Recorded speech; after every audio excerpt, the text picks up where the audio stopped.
They're fighting a war here and they're losing. The sheer numbers of people succumbing to the coronavirus is overwhelming every hospital in northern Italy. The staff are working flat out trying to keep these people from deteriorating further. They're trying to stop them from dying. This isn't an intensive care unit, it's an emergency ward. The ICU is full. People have only just arrived here and they're in terrible shape. This is an absolute constant. This killer pandemic is virtually out of control.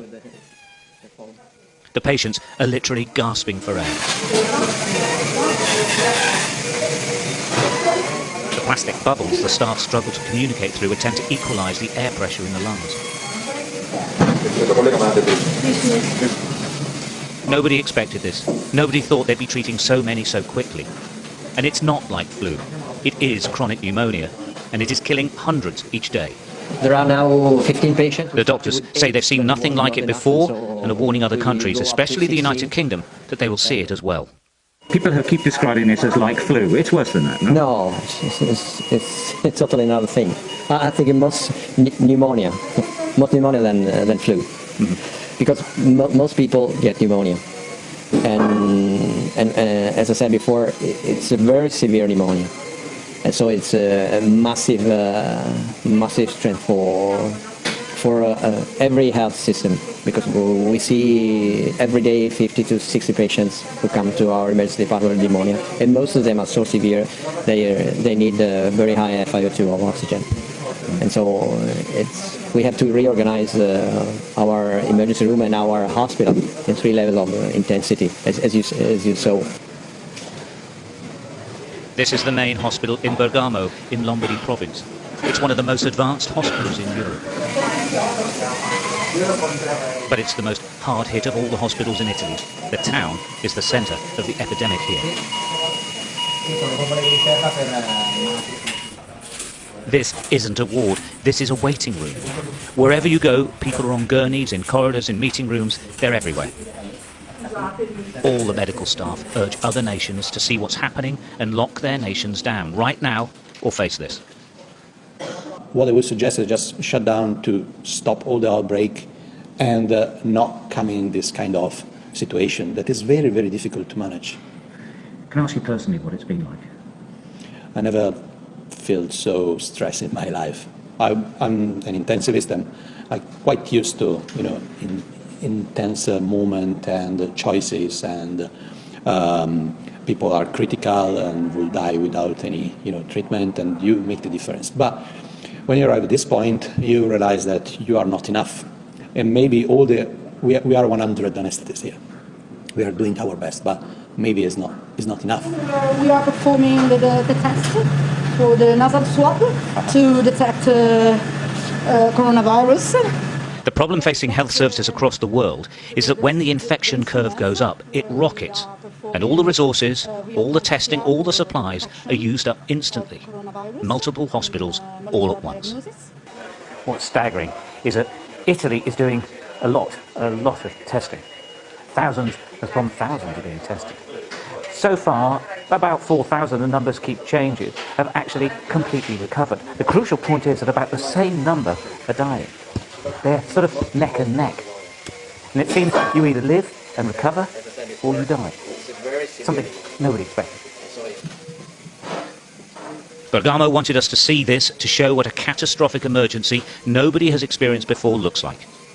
Here they're calling it the apocalypse. And this is what it looks like. And their message to us is simple. Get ready. They came from here, the hospital's intensive care unit, which is on the brink of collapse. This is what it looks like when the virus overwhelms, and here in Lombardy, it's overwhelming.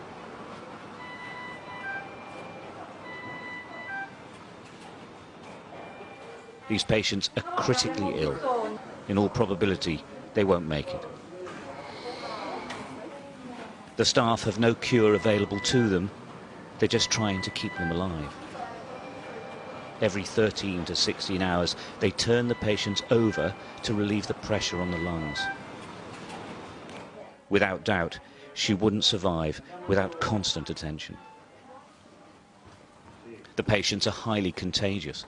Where possible, they're observed from a distance, but most of the time that isn't possible.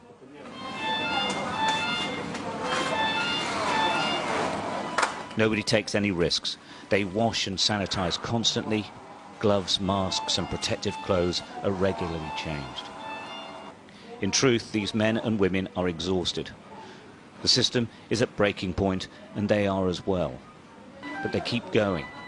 They aren't the front line in this war. They are the only line.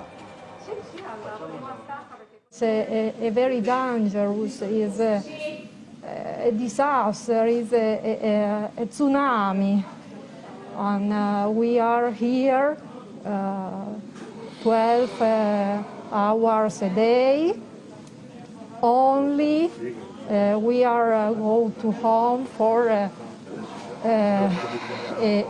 few hours and come back here for the work, because we are here for the patients. The first, perhaps only bit of good news for the teams here is this man. We couldn't approach him, he's still too weak, but he waved. He is recovering. After 2 weeks, he is getting better. In that 2 weeks, though, not one other person on this ward improved, or worse, they died. What's really interesting here is that now they've had to extend the intensive care unit, but now it is absolutely full. It's absolutely full in every hospital in Lombardy. They're hoping that some can be taken away.